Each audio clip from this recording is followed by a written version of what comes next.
Bonjour à toutes et à tous et bienvenue dans l'épisode numéro 65 de l'ALAM, le podcast qui parle d'art, de militantisme et d'entrepreneuriat. Je m'appelle Louise Mollier-Sabet et je suis photographe et vidéaste basée à Lyon. J'anime ce podcast depuis maintenant 2 ans pour vous parler des luttes des travailleuses de la culture. Aujourd'hui, je reçois Clarisse Gauvreau, directrice artistique en graphisme et photographie, et photographe autrice et documentaire. Nous avons parlé de son parcours, de son métier, de ses projets artistiques. Clarisse nous a parlé de classisme dans le secteur culturel, de la difficulté de lancer une carrière artistique lorsqu'on est précaire, de rapport au temps, de bénévolat et de militantisme. Elle nous a aussi partagé son point de vue quant aux biais que l'on peut avoir dans la création de photographies documentaires. Je tiens à remercier Clarisse pour son temps et son partage et je vous invite à aller découvrir son travail évidemment.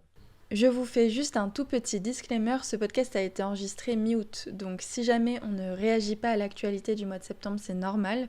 Et si jamais vous voulez en savoir plus sur ce sujet, je vous invite à écouter l'épisode juste précédent, le numéro 64. Si jamais le podcast vous plaît, je vous invite à le soutenir sur ses différentes plateformes et réseaux, ainsi que sur sa page Tipeee. Le moindre like, commentaire, partage soutient énormément le projet et j'en ai bien besoin en ce moment. Alors merci à vous et puis je vous souhaite une très belle écoute.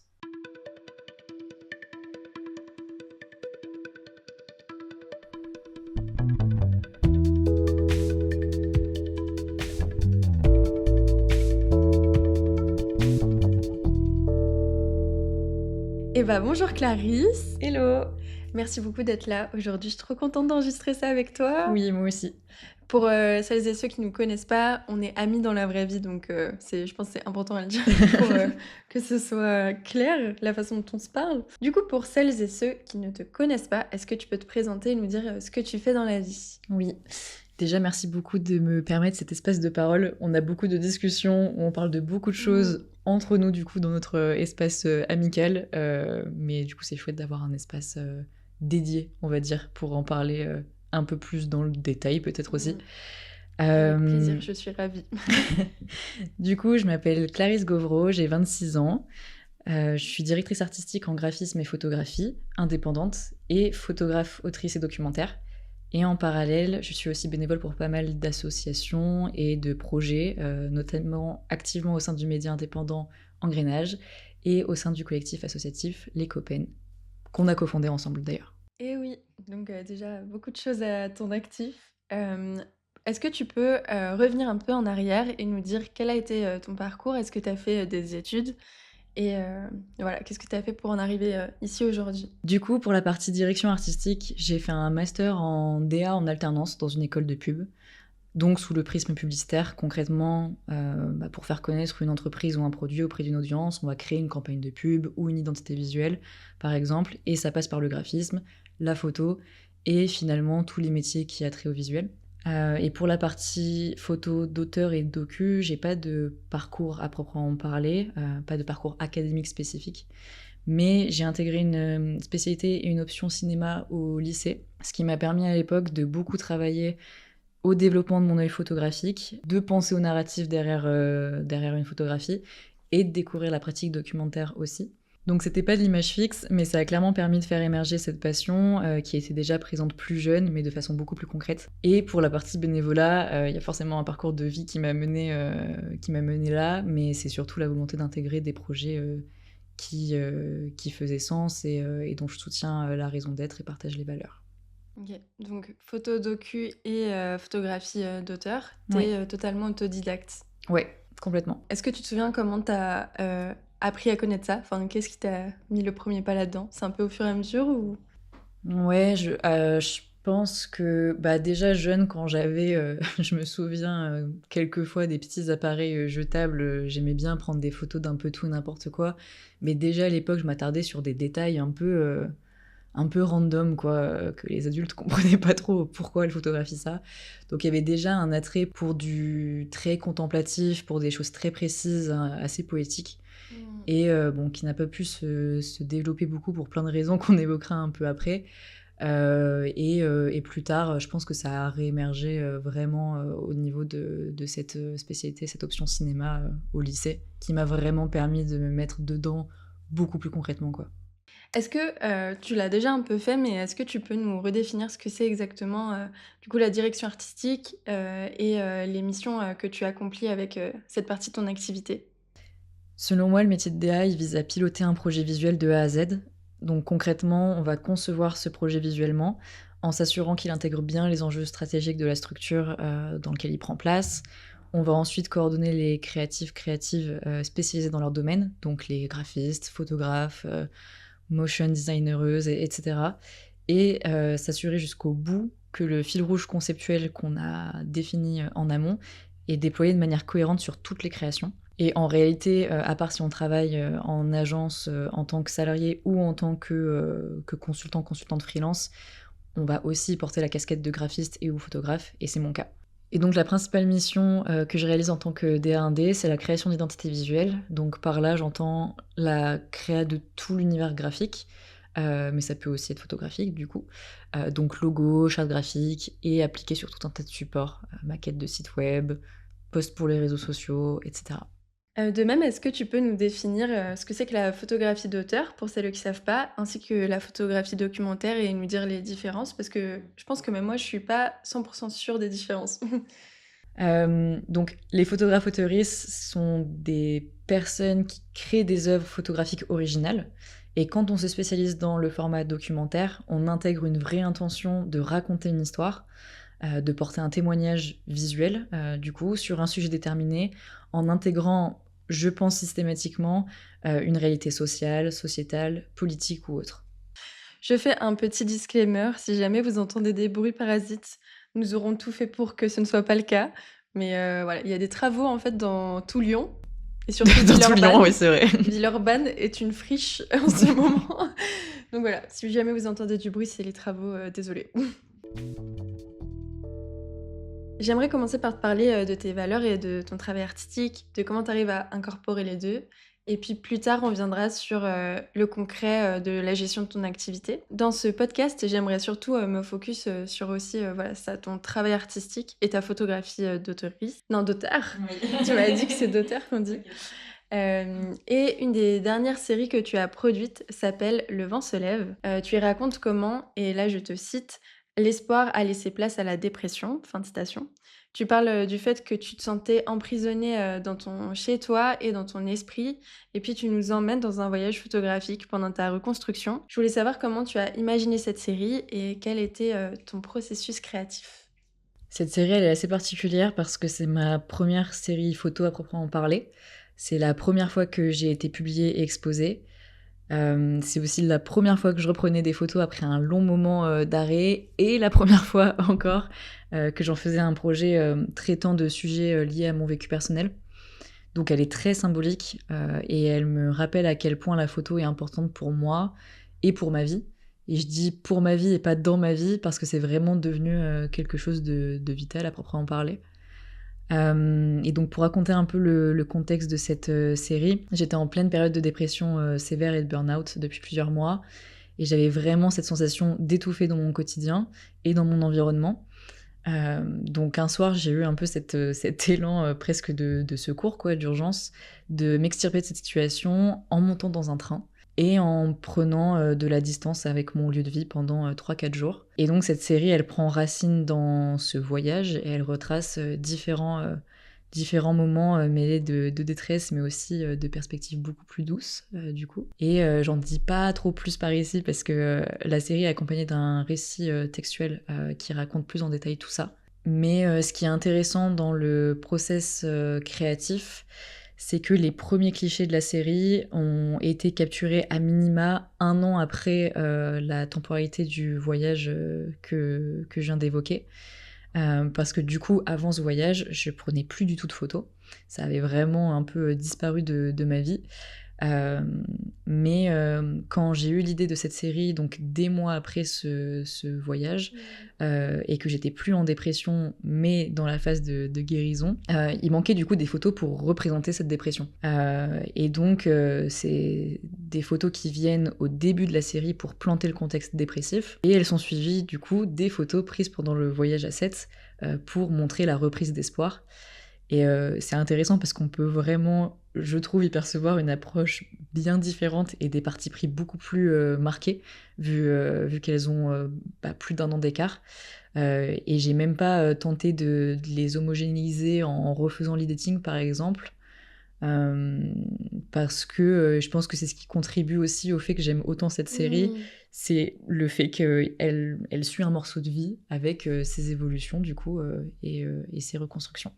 Et puis je trouve qu'il y a quand même, une homogénéité, de par le fait que c'est toi qui les as prises et même si ton style évolue, on reconnaît ta patte Dans et tous les cas, ouais. si jamais on écoute ce podcast et on veut aller voir les photos, est-ce qu'on peut les retrouver quelque part? Oui, on peut les retrouver sur mon site web, clarissgovreau.com.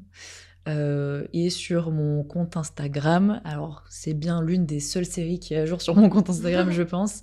Mais dans tous les cas, mon site web est beaucoup plus à jour sur à peu près tout. OK.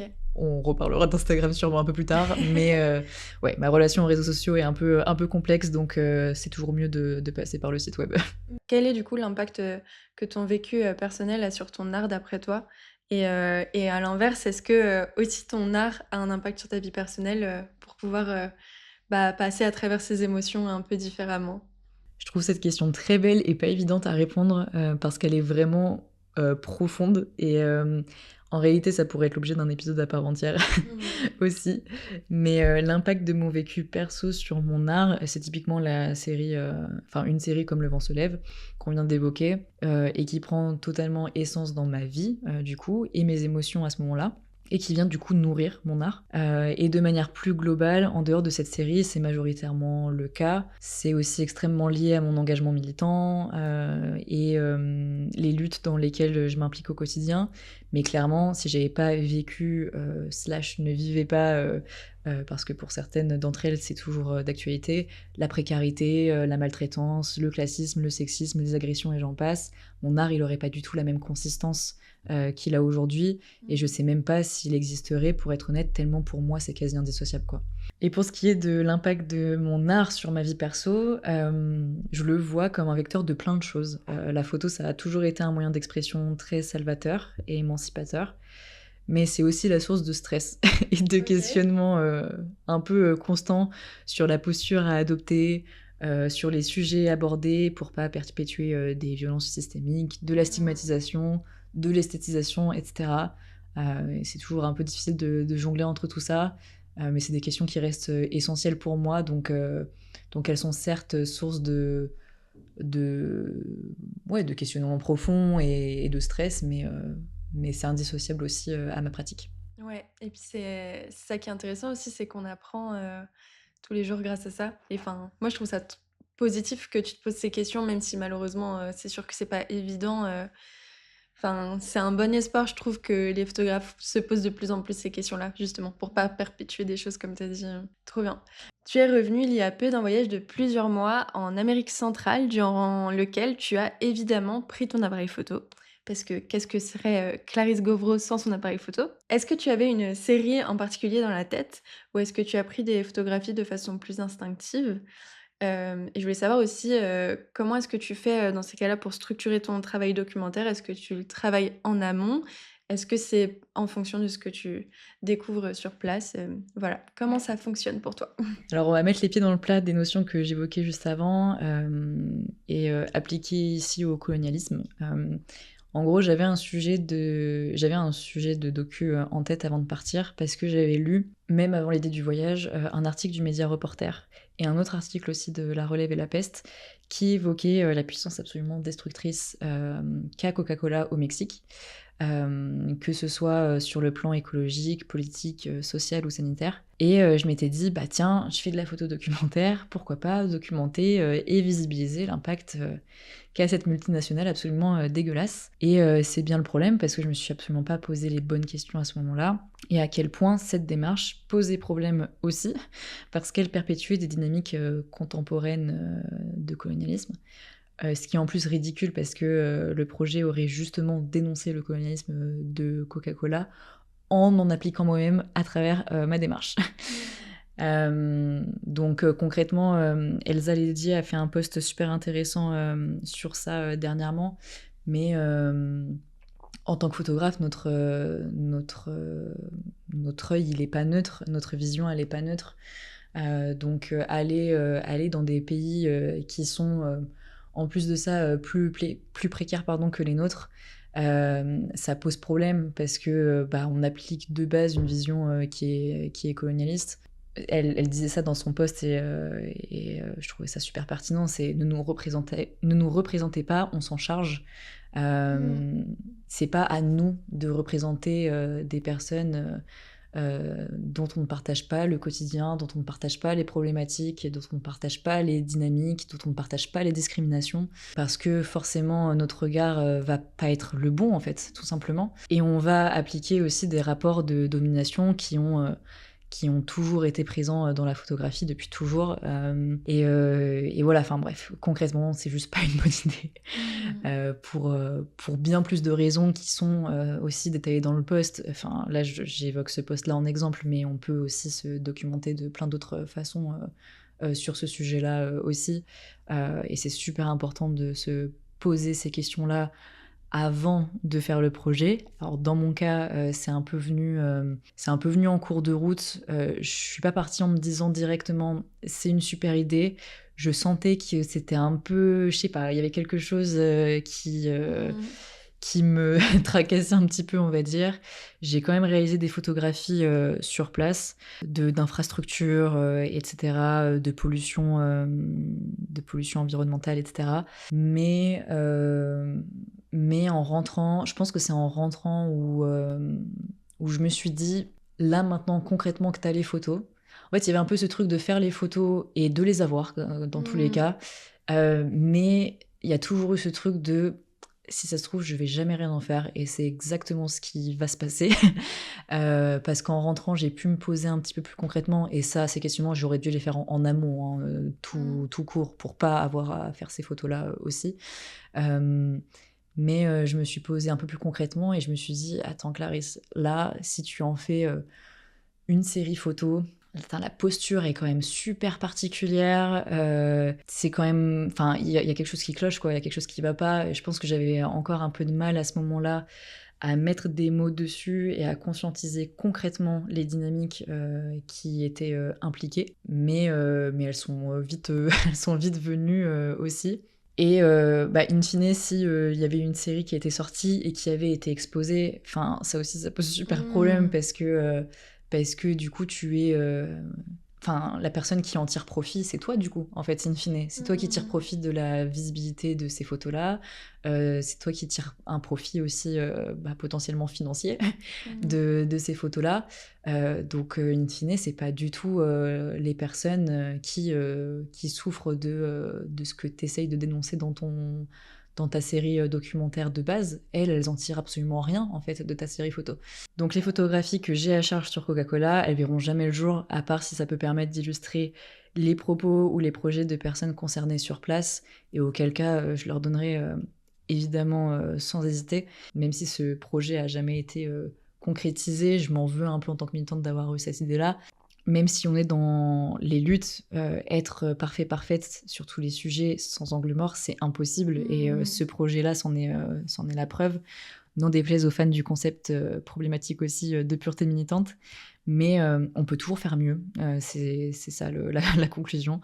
On peut toujours faire mieux et je suis soulagée d'avoir un peu évité le pire en allant au bout du projet et en l'exposant par exemple. Ça m'a beaucoup construite aussi en tant que photographe. Et je doute pas que je referai des erreurs aussi, mais toujours en me posant 1000 questions avant de lancer le moindre projet. Bah, merci, c'est hyper clair.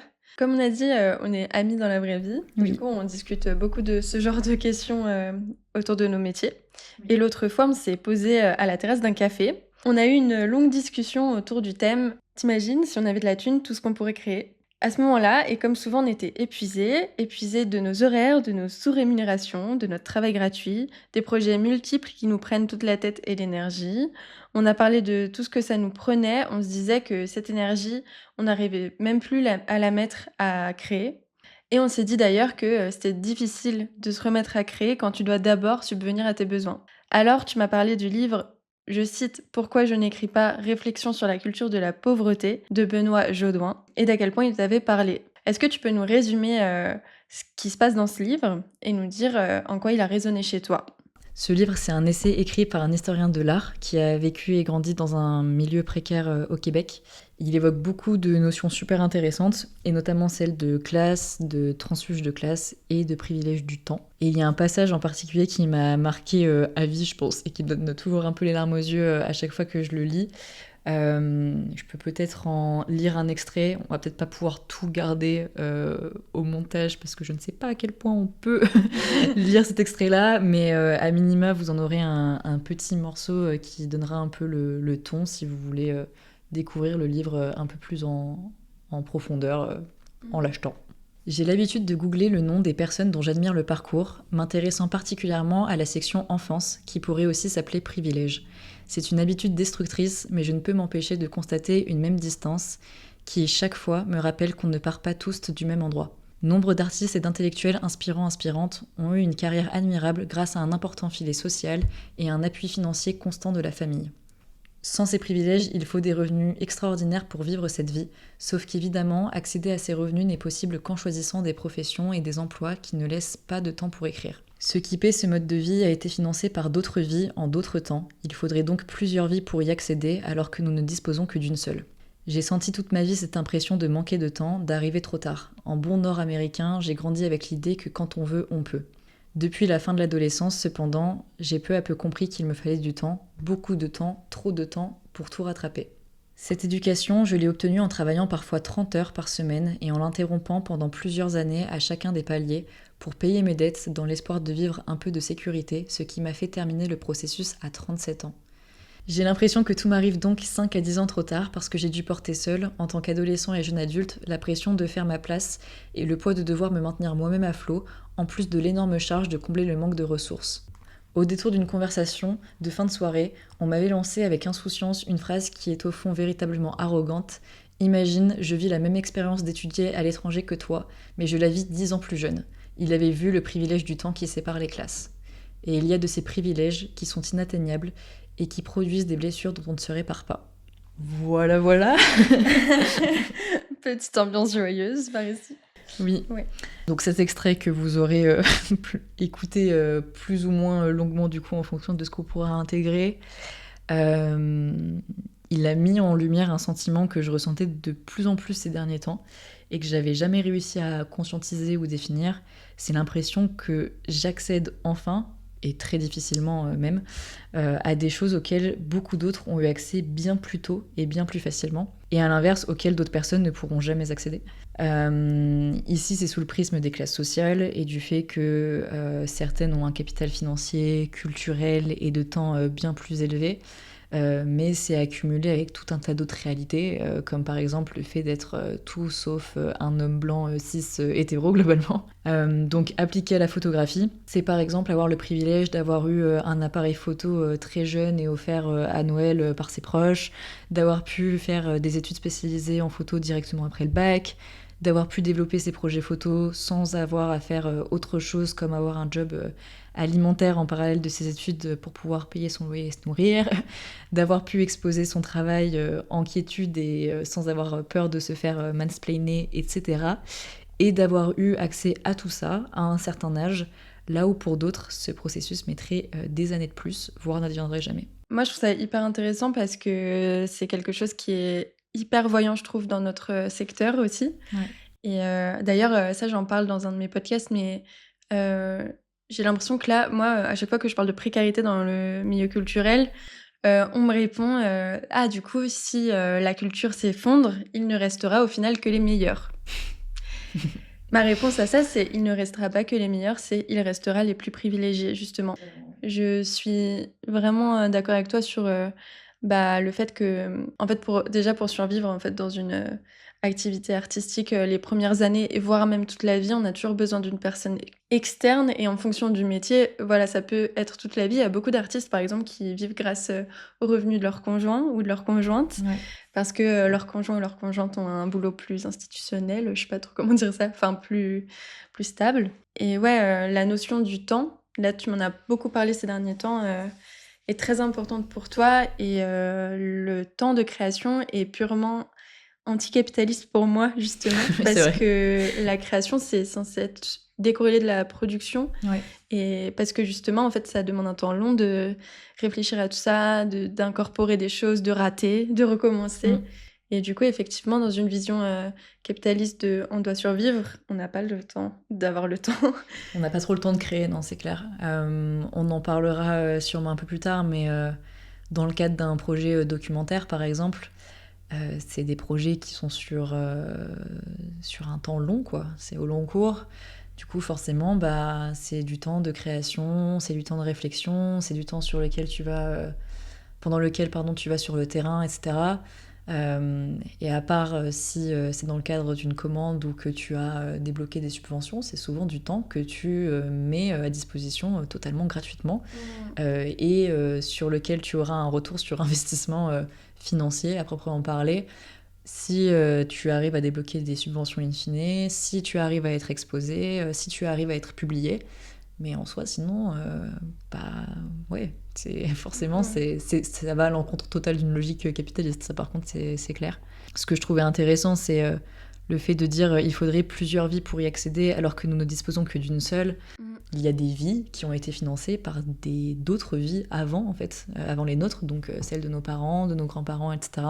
Forcément, quand on n'a pas accès au capital financier de ces précédentes vies-là, comme c'est mon cas, bah forcément on part avec un capital qui est moindre, quoi, et qu'on doit construire nous-mêmes tout au long de notre vie.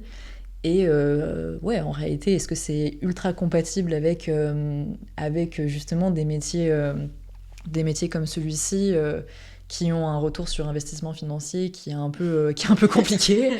Bon, bah, enfin, on fait ce qu'on peut. Et du coup, moi, j'ai aussi mon activité de DA en parallèle qui concrètement me permet de gagner plus d'argent ou me permet d'en gagner tout court.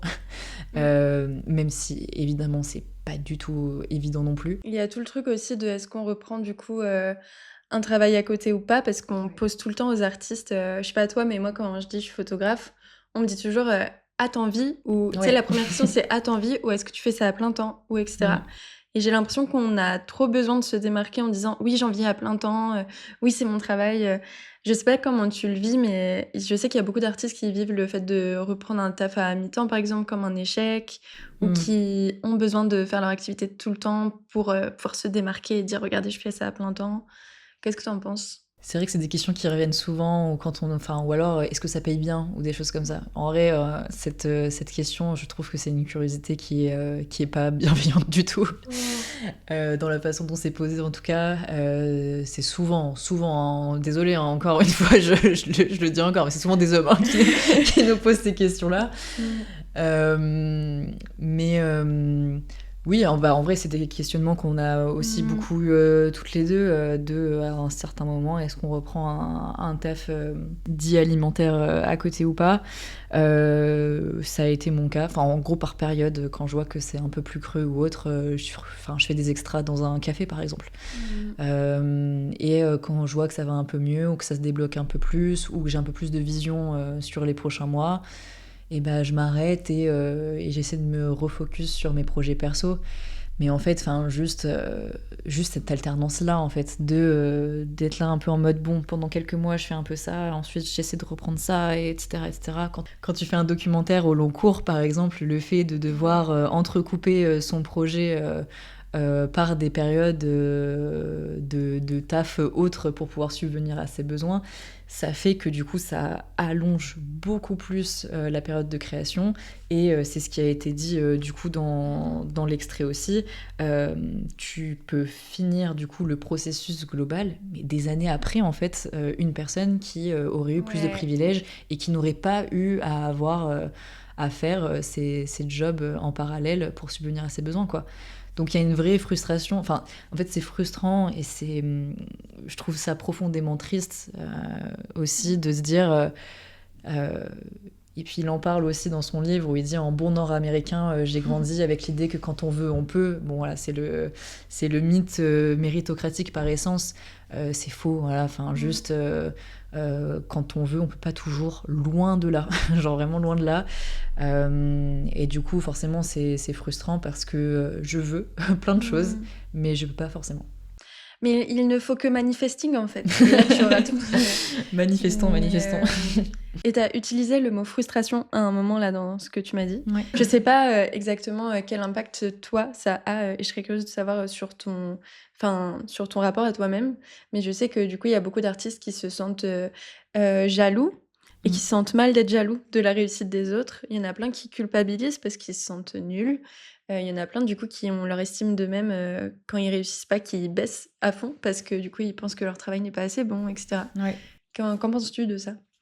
Bah forcément, on se compare à des personnes qui n'ont pas la même classe sociale que nous, qui n'ont pas les mêmes privilèges que nous. Et quand on met tout ça de côté, on se compare juste à concrètement cette personne a tel âge et a déjà fait tout ça. Quand tu vas un peu plus en profondeur, bah, tu te rends compte que ces personnes, elles sont beaucoup plus privilégiées aussi potentiellement que toi pour plein de raisons. Enfin, je parlais du capital financier qui reste important, mais ça peut être parce que ce sont des personnes qui ont le privilège de ne pas être discriminées de manière générale dans la société et qui du coup ont aussi une confiance en elles, et je peux dire même eux là en l'occurrence, en prenant bien en compte que je parle d'hommes cis blancs hétéros qui ont une confiance en eux qui a été beaucoup plus ancrée en fait, c'est systémique quoi, et du coup forcément qui peuvent faire les choses avec plus de confiance et en un temps moindre. Grave.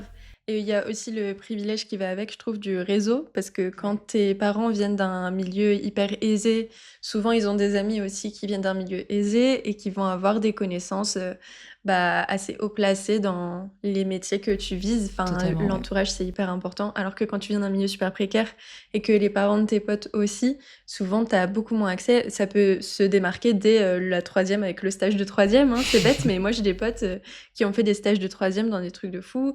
Nous, pas du tout, quoi. C'était la médiathèque. Ah oui, j'ai fait pareil. Voilà, moi, c'était pas... Ma sœur, c'était la médiathèque. Moi, c'était la librairie, tu vois. C'est des choses comme ça. Et ça se démarque aussi à la fac. Pendant les stages de la fac, il y en a qui trouvent un stage rapidement parce que le daron des potes, il est haut placé dans telle chose. Il y en a qui trouvent des stages pas du tout là où ils voulaient parce qu'ils n'ont pas réussi à avoir le gars parce que sûrement ils connaissent d'autres gens. Enfin, voilà, tu vois, c'est tout une perpétration de ça aussi, de ce que tu disais. Totalement. Oui, et même les stages, c'est à la condition que tu aies pu aussi avoir accès à des études supérieures, ce qui est loin d'être le cas pour plein de personnes. Mais globalement, c'est sûr que prendre en compte le fait qu'on a bénéficié de privilèges d'autres vies avant la nôtre et qu'on bénéficie de privilèges systémiques de par notre condition, ça conditionne aussi notre travail, et quand on n'en a pas du tout bénéficié ou quand on en bénéficie peu, parce que j'ai évidemment mes privilèges aussi, hein, et forcément ça conditionne notre travail au sens large quoi. Et dernière question sur ce livre aussi, je me souviens là, c'est pas dans cet extrait-là je crois, mais tu m'en avais parlé quand on s'était vu justement. Tu m'avais parlé d'un extrait où il disait que vu que lui vient d'un milieu très précaire, du coup, même au moment où finalement il a genre pu écrire ses livres, vendu ses livres et qu'il a été entre guillemets reconnu avec son travail, il sentait en fait dans l'atmosphère des endroits où il allait une différence de classe hyper grande et enfin voilà, est-ce que tu peux nous en parler? Oui, du coup ça reprend totalement le concept de transfuge de classe. Donc concrètement et de manière très rapide, le transfuge de classe, c'est de basculer d'une classe sociale à une autre et aux privilèges du coup qui en découlent. Quand ce qu'il a évoqué du coup dans son livre, et c'est super intéressant, c'est que pour lui ce processus de transfuge de classe, ça sous-entend que c'est un processus qui est fini, qu'on passe d'une classe sociale à une autre et puis c'est tout. Et en réalité, c'est un processus qui ne se termine vraiment jamais parce que tu gardes quand même les stigmates, on va dire, de la classe sociale à laquelle tu appartiens de base. Et donc, il me semble dans le livre, ça fait un petit moment que je l'ai lu, mais il évoquait que dans la façon de s'habiller, dans la façon de s'exprimer, il y avait toujours des choses qui le distinguaient en fait de sa classe, de sa nouvelle classe sociale, si je peux l'évoquer comme ça, et qui, du coup, dans tous les cas, le replaçait dans sa condition en fait sociale de base, quoi. Et donc, J'ai récemment lu Une vie sans phare, donc c'est l'autobiographie de Marie Scondé, qui a été journaliste, professeure et écrivaine française très connue, dans lequel elle dit, je cite du coup, je n'ai pas été un écrivain précoce, griffonnant à 16 ans des textes géniaux. Mon premier roman est paru à mes 42 ans.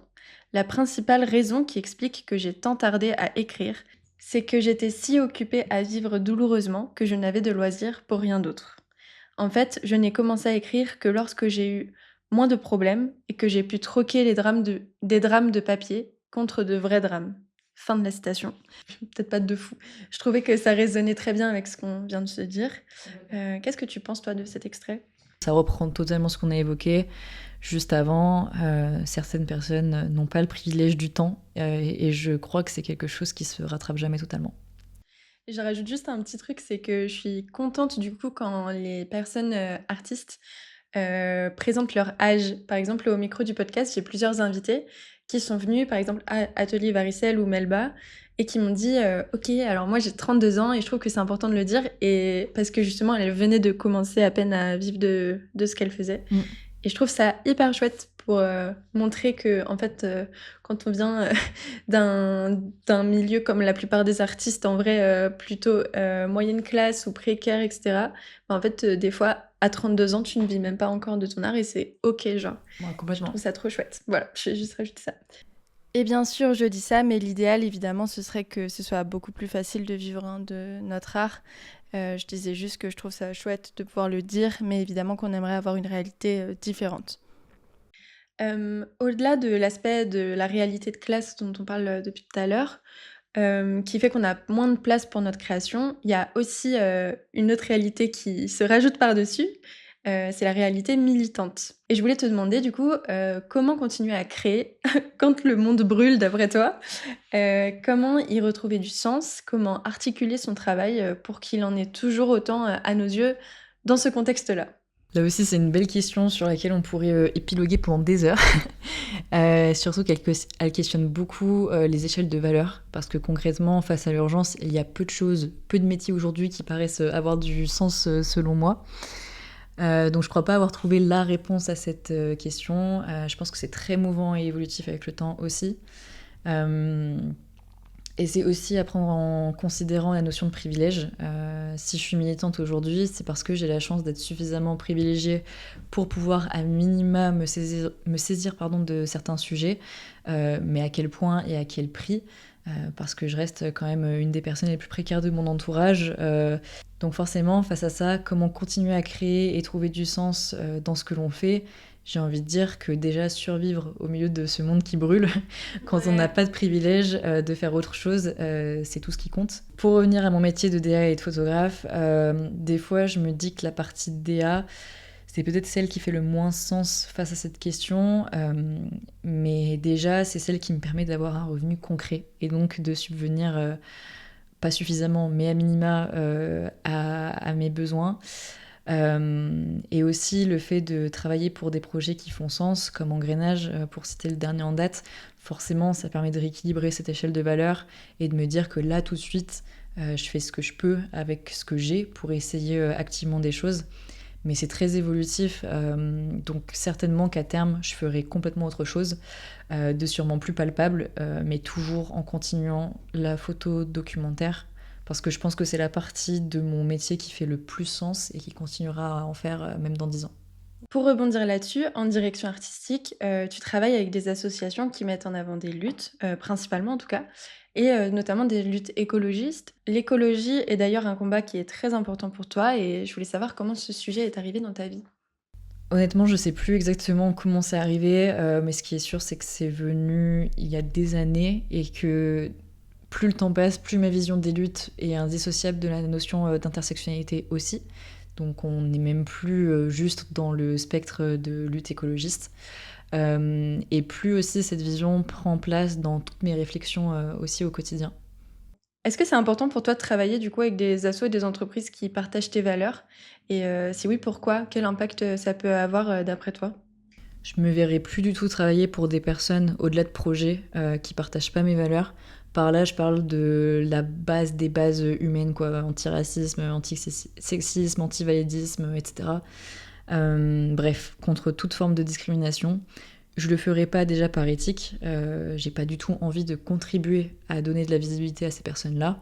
Personnes qui généralement profitent déjà bien du capitalisme, patriarcat et j'en passe dans notre société. C'est essentiel au contraire d'essayer autant que possible de rééquilibrer les rapports de force, déjà de façon bien plus systémique évidemment, mais aussi en apportant ce qu'on peut à des assos et autres qui luttent contre ou qui ne créent pas en tout cas toutes ces formes de violence. Et malgré toutes les réflexions qu'on a eues sur le rapport au temps, un peu avant là, tu fais quand même, toi, beaucoup de bénévolat, et ce pour différentes assos. Est-ce que tu peux nous parler de ça? Ouais, concrètement, le bénévolat, il s'est un petit peu imposé après le burn-out que j'évoquais tout au début du podcast. J'ai tellement été dégoûtée de mon métier, donc à cette époque-là, vraiment juste la direction artistique, tellement été dégoûtée de mon métier et du financier en fait lié à ça, parce qu'il y avait énormément de pression liée à ça aussi en agence Mmh. notamment, que je me voyais pas du tout juste essayer de chercher en freelance d'autres projets comme ça et de ravoir cette notion financière aussi. Donc je me suis orientée que sur des projets bénévoles. J'avais envie de ça pour me reconnecter un peu à mon taf, pour retrouver le goût de créer, pour re-aimer mon activité en fait à proprement parler, en la dissociant complètement d'une réalité financière. Bon, est-ce que je pouvais me permettre de faire ça à proprement parler? Bon, c'est questionnable après coup. Tu as refait d'ailleurs, la DA, des assos, dont tu vas parler là, Oui, aussi? Mmh. exactement. Qui sont des gros projets en soi. Mais enfin voilà, franchement, je l'ai fait sans regret et je le referai 1000 fois aussi parce que c'est des assos dont je partage vraiment les valeurs et dont je suis proche aussi, enfin, au-delà de la raison d'être de l'association, aussi de l'équipe en interne. Donc c'était important pour moi de développer ces projets bénévoles-là et de déployer à côté des projets financiers concrètement. Petit ajout en off pour présenter les associations dont je parle. Donc Engrenage, c'est un média indépendant à prix libre qui traite des enjeux des luttes écologiques et sociales sous un prisme intersectionnel.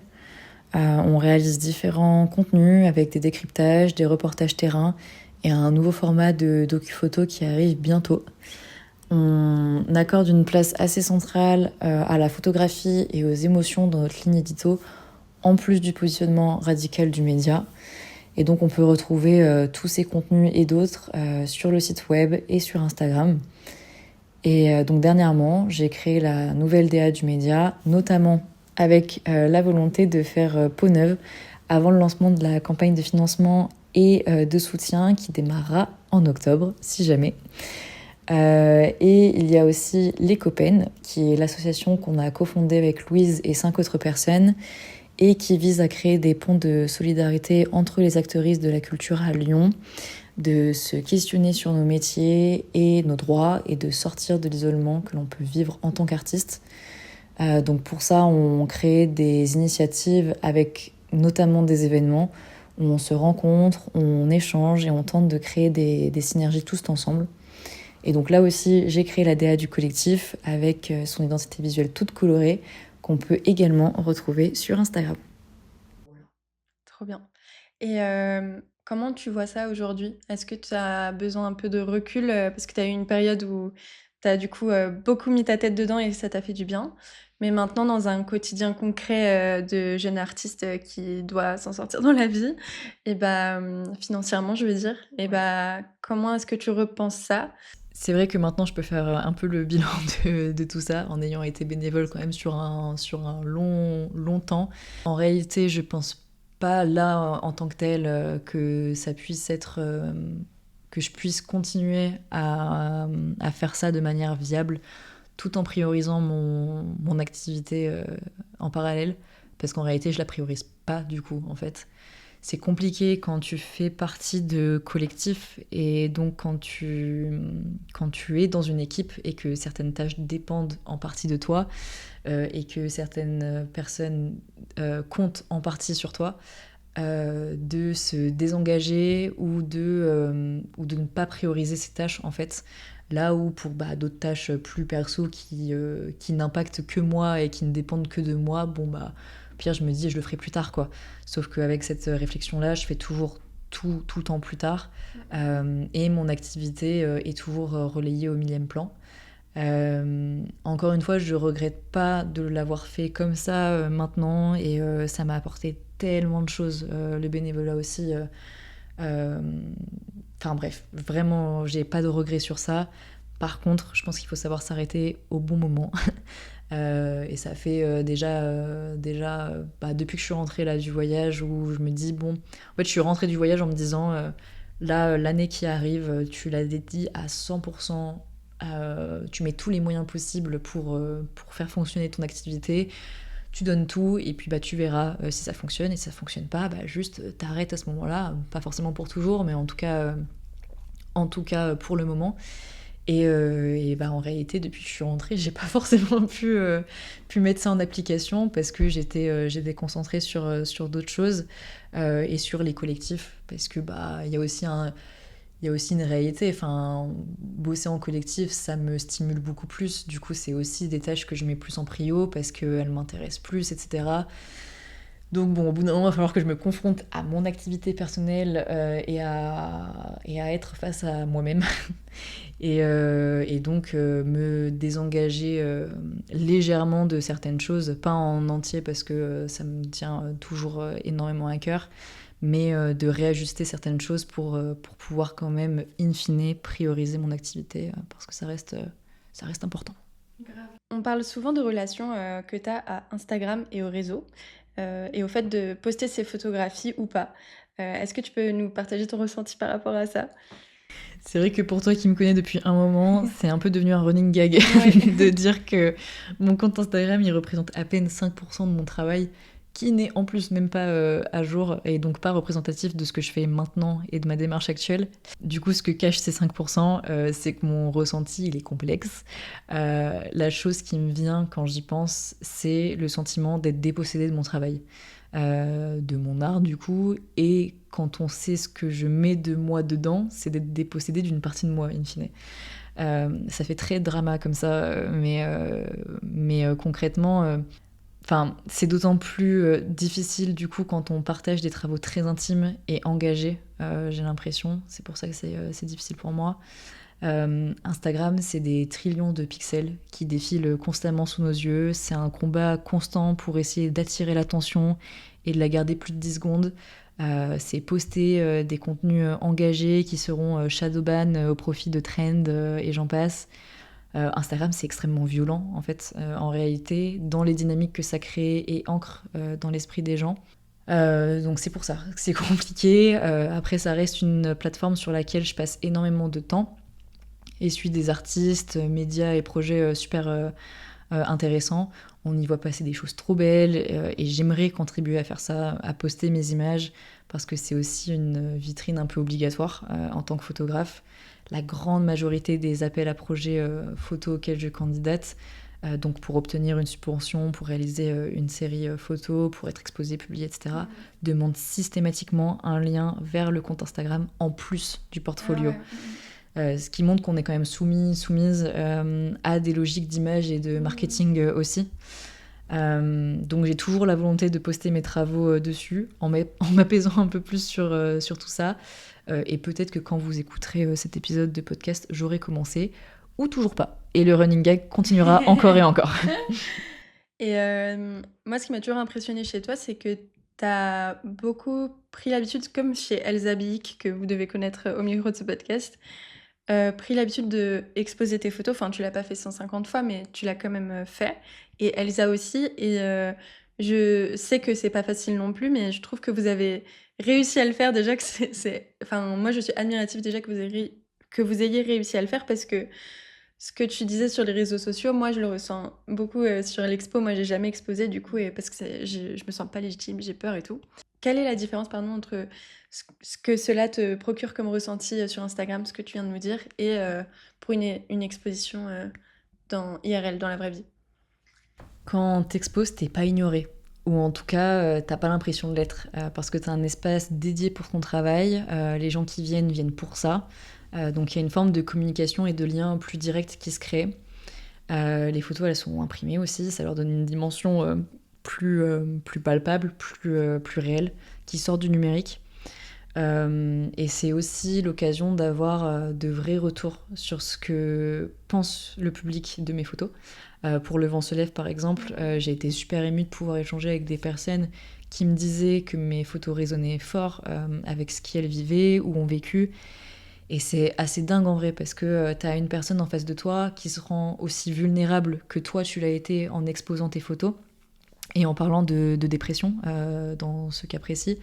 Et c'est trop beau de pouvoir lier sur ça et grâce à ça aussi. Donc ça me motive à me dire que peut-être, même si je le vois pas, ça pourrait avoir plus ou moins le même effet sur Insta. Et que donc ça vaut le coup de poster un peu plus. Mais c'est vrai que tu parlais de la légitimité et ma première exposition, ça a été une opportunité qu'on m'a donnée après avoir été publiée dans un magazine, ce qui m'a poussée aussi à un magazine de jeunes photographies émergentes, ce qui m'a aussi aidé un peu à développer cette légitimité et à me sentir confiante sur ce que je présentais et en mon travail aussi. Mais c'est un peu un combat de tous les jours, hein. Encore, c'est toujours pas trop ça, hein, la légitimité, etc. C'est compliqué, ça évolue tout le temps. Ça dépend aussi beaucoup des sujets que tu traites et de ta posture et de tes privilèges. Mais c'est en bonne voie. On va passer à la gestion de ton activité. J'ai plusieurs questions à te poser par rapport à ça. Et pour revenir un petit peu en amont, je voulais te demander depuis quand est-ce que tu t'es lancée à ton compte? Ça va très bientôt faire 2 ans. Mhm. Donc après études, alternance, et Ouais. ensuite, Et ensuite ça directement, ouais. comment est-ce que tu jongles entre tes différentes activités? Difficilement. C'est 2 activités avec des réalités économiques et des fonctionnements assez différents. D'un côté, avec l'ADA, on va venir répondre à une demande, donc le besoin d'une nouvelle identité visuelle par exemple. Et donc, on va être payé pour répondre à cette demande et sur une base de calcul relativement fixe que chaque freelance définit en fonction de son activité, de son expérience, de ses besoins, etc. Et une fois que le projet est fini, les créations qui en découlent vont continuer de vivre du côté du ou de la cliente, dans ses supports de communication, entre autres. Et de l'autre côté, avec la photo d'auteur et docu, on est sur le processus inverse, à part si on répond à une commande, ce qui n'est pas mon cas pour le moment. Donc hors commande, on va généralement imaginer un projet sur lequel on veut travailler, définir un thème, un protocole, une démarche, etc., qu'on va commencer à réaliser, voire réaliser entièrement, et ensuite on va essayer de chercher des subventions, de fonds d'aide de la région ou de fonds privés, pour soutenir le projet, aider à le finaliser, compenser ses coûts de réalisation aussi, parce que c'est ce que j'évoquais un peu avant, mais depuis le début, on n'est pas payé pour ce qu'on fait, donc c'est un pari risqué sur la réussite économique du projet aussi. Et on va essayer de chercher à l'exposer ou le publier pour faire vivre le projet et lui donner de la visibilité. Et dans le cadre d'achat de tirage, c'est un peu pareil. En général, on réalise d'abord des photos qu'on va ensuite proposer à la vente, sans certitude sur les retours que ça pourrait avoir. Donc on navigue plus à l'aveugle, mais c'est aussi la partie de mon activité où je suis la plus libre, puisque je ne réponds à aucun brief. Là, tu nous l'as un peu décrit déjà, mais quelles sont exactement les différentes façons de monétiser son activité de photographie d'auteur? Euh, Il y a plusieurs choses, et je pense que je les connais pas toutes honnêtement, mais de ce que je connais et de ce que j'ai pu expérimenter pour certaines, c'est la cession des droits d'exploitation. Lorsqu'une ou plusieurs photos sont publiées dans un magazine ou exposées dans une galerie lors d'une expo. Il y a aussi l'achat de tirages par des particuliers ou professionnels. Les commandes, du coup, on va venir nous commander un projet, du coup, documentaire ou vraiment d'auteur. Et les subventions en amont ou au cours d'un projet qui se font via des candidatures. Du coup, tu nous as dit que pour la DA, tu vends une prestation de service au moment où tu la crées, puis des droits d'auteur, Ouais. ensuite pour leur utilisation. Ensuite, pour la photographie d'auteur, tu nous as déjà répondu. Mais du coup, sous quel statut est-ce que tu es pour pouvoir cumuler ces deux activités? Donc dans l'ADA, on a de la cession de droits d'auteur pour pouvoir permettre aux personnes qui nous ont commandé une identité visuelle par exemple de pouvoir utiliser cette identité légalement. Cette cession elle est intégrée à la prestation globale, donc du coup je suis sous le régime de micro-entreprise pour cette partie de mon activité-là. Et pour la partie photographie d'auteur et documentaire, comme je suis payée presque à 100% pour de la cession de droits d'exploitation, là j'ai du coup débloqué le statut d'artiste-auteur. À l'heure où les métiers de la culture se précarisent, est-ce que tu vois des évolutions et des changements dans les conditions de travail et la reconnaissance de ces derniers, des artistes, graphistes et DA? Et je voulais te poser la même question en termes de photographie d'auteur et documentaire. La reconnaissance des métiers qui a trait à la com, de près ou de loin, donc j'inclus notamment la DA dedans, a toujours été cata. C'est toujours relayé au millième plan et pas du tout valorisé au sein des entreprises, que ce soit d'un point de vue éthique, moral ou même financier. Donc globalement, et pour faire une petite sélection en vrac de la magnifique tambouille du manque de considération et de connaissance de nos métiers, on a les propositions absolument scandaleuses de taf gratuit sous échange de visibilité ou pour un prix dérisoire. Le fait de penser qu'on achète que les photos alors qu'il y a tout un travail de gestion de projet, de prise de vue et d'editing derrière. Les crédits qui sont oubliés alors que c'est littéralement obligatoire dans le code de la propriété intellectuelle. C'est un problème en photo, mais c'est un oubli quasi systématique en graphisme, parce qu'il y a cette idée que le graphisme, ça se mentionne pas, par exemple. Qu'est-ce qu'on a d'autre Une fois, j'avais eu pendant un projet d'identité visuelle aussi, une personne qui m'avait dit littéralement je suis étonnée que la cession de droit soit limitée à X années. Pourrais-tu modifier cela pour une cession non limitée? Cette demande-là, c'est un sacré culot de la formuler comme ça déjà, surtout quand on sait que c'est totalement illégal, puisqu'une session peut pas être gratuite et illimitée dans le temps. Donc c'est à différencier des personnes qui me posent la question, évidemment, en mettant les formes, parce qu'elles savent juste pas comment ça fonctionne, et c'est complètement ok, j'y réponds avec plaisir. Il y a aussi les photos qui sont recadrées, réorientées, modifiées, bref, phobie, vraiment. Totalement illégale aussi, encore une fois. Donc, bref, la liste, elle est encore longue, mais ça donne un petit aperçu. Et même si là, j'en rigole, en vrai, ça reste vraiment fatigant et ça perpétue encore une fois des formes de violence dans nos métiers. Et moi, je trouve ça très chouette aussi que les gens en parlent sur internet. Enfin, je suis tout le temps contente quand je vois des photographes parler du tarif des photographes, quand je vois des graphistes, parler de ça, quand je vois des gens du métier de la com, dire, par exemple, moi je suis graphiste, je vais répondre à une annonce de graphiste, mais sauf qu'on va me demander de faire, les photos, le Mm. compte Insta, le community management. Enfin, en fait, c'est pas comme ça que ça marche Ouais, et je trouve ça chouette qu'on en parle parce qu'il faut qu'on défende nos métiers tous ensemble. exactement. C'est important. On va passer aux questions de fin. Comme à tout le monde, je voulais te demander, est-ce que tu as 3 photographes auteurices à nous recommander?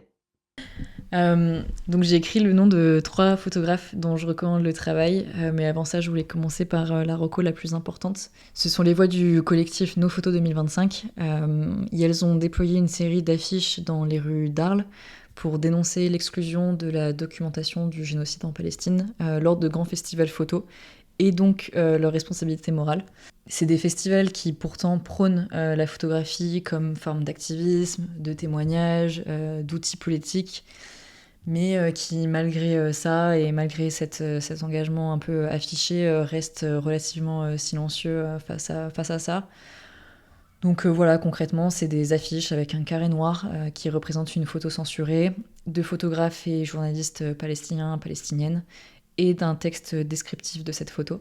Donc on peut retrouver tout ça sur leur compte Instagram et notamment leur post d'intro qui dit notamment pas de photos du génocide, pas de photos de ses victimes, pas de mention des centaines de photographes morts en les prenant. Nous sommes un groupe de militants, militantes et d'artistes convaincus que l'avenir sera façonné par celles qui le voient. Nous sommes unis contre les forces qui nous refusent la parole. Donc voilà, je vous laisse checker tout ça si vous le souhaitez. Et pour les recos individuels, je voulais évoquer le travail de Colline Jourdan, notamment avec son projet Soulever la poussière, qui traite des résidus toxiques d'une ancienne mine dans la vallée d'Orbiel, près de Carcassonne. J'aime beaucoup sa démarche artistique et documentaire, c'est typiquement ce vers quoi je tends. Même chose avec le travail de Léonie Pondevie, notamment avec sa série Givors est une île, qui traite de la pollution du Rhône et de ce que ça a pu entraîner comme transformation sur le territoire. Les photos sont sublimes aussi. Et pour citer une dernière personne, c'est Fiona Segades da Silva pour ses photos qui sont d'une douceur absolue, tout simplement.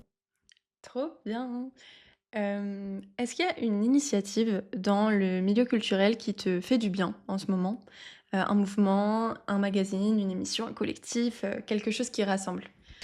Je vais essayer de dire autre chose que les copains ou Engrenage du coup, mais j'ai récemment découvert la revue féministe Gaze avec le thème L'art de décevoir que j'ai trouvé super intéressant.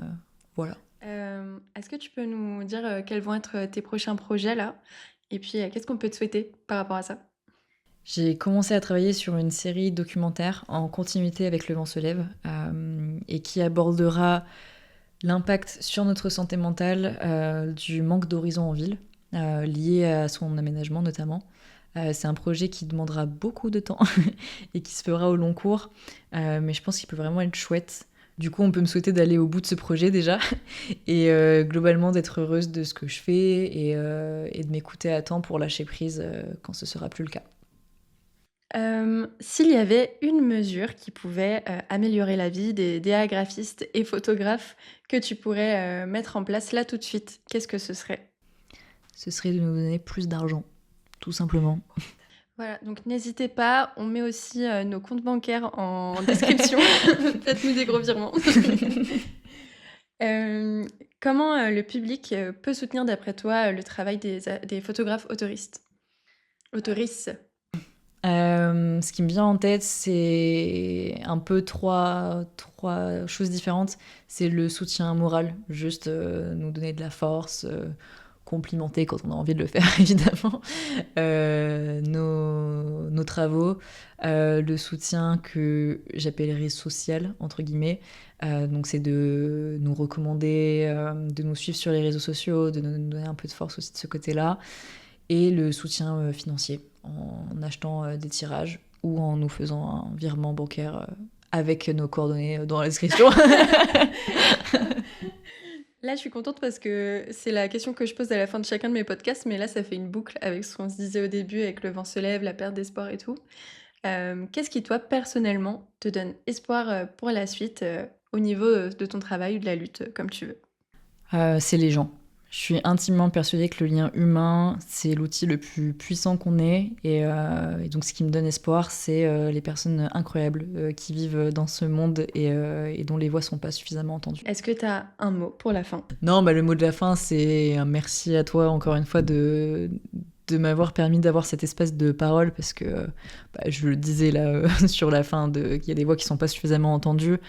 J'ai pas la prétention de mettre la mienne dedans, mais ça fait juste du bien de pouvoir s'exprimer sur ces sujets-là et de pouvoir l'évoquer, de pouvoir le transmettre en fait au public. Je crois que c'est la première fois que je fais ça.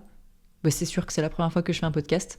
Donc j'espère que c'était agréable à entendre et voilà, et que j'ai pas trop bugué et que vous aurez apprécié cette écoute, appris des choses, que ça vous aura apporté des questionnements aussi potentiellement sur certaines thématiques. Et merci pour votre écoute. Et merci à toi pour tout ce partage de ressources et de réflexions, c'était hyper intéressant. Et pour ta confiance aussi, parce que c'est pas du tout évident Enfin, c'est un exercice très particulier, donc vraiment merci pour ta confiance, pour tout ça. Et puis, bisous Clarisse, Bisous.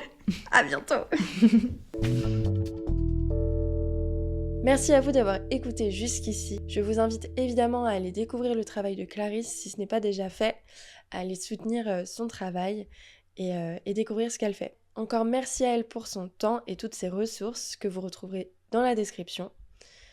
Si l'épisode vous a plu, je vous invite à le partager et à soutenir le podcast sur ses différentes plateformes et sur sa page Tipeee. Merci à vous pour votre écoute, pour votre temps. Un grand merci à vous pour votre écoute, j'ai hâte de savoir ce que vous en avez pensé. N'hésitez pas à nous partager votre avis en commentaire, on attend ça avec impatience. Quant à moi, je vous retrouve dans 2 semaines pour un nouvel épisode et en attendant, je vous souhaite plein de bonnes choses pour vos projets. À bientôt!